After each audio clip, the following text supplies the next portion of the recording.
শুভ দুপুর বন্ধুরা, চলে এলাম দুপুরের মেনু নিয়ে। দেখাচ্ছি কী রান্না করেছি।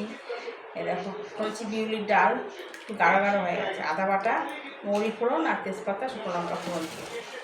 আর ডালের সাথে ভাজা, আজকে বেগুন ভাজা। এই বিউলির ডালের সাথে বেগুন ভাজা খেতে খুব ভালো লাগে, আমার পছন্দ হয়। আর এই মাছ ভাজাটা ছেলের জন্য, ছেলের বেগুন খায় না।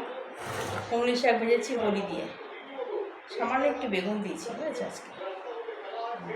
এই হচ্ছে এটা শুকনো লঙ্কার আধুনিক ফোড়ন দিয়ে হয়েছে।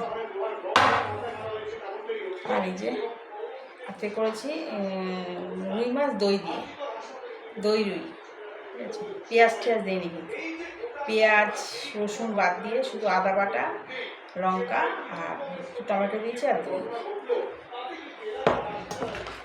সঙ্গে আছে স্যালাড। চাটনি করে নিই, কারণ রোজ রোজ চাটনি খাওয়া ভালো না, বাড়ির লোক আজকে করতে দেয়।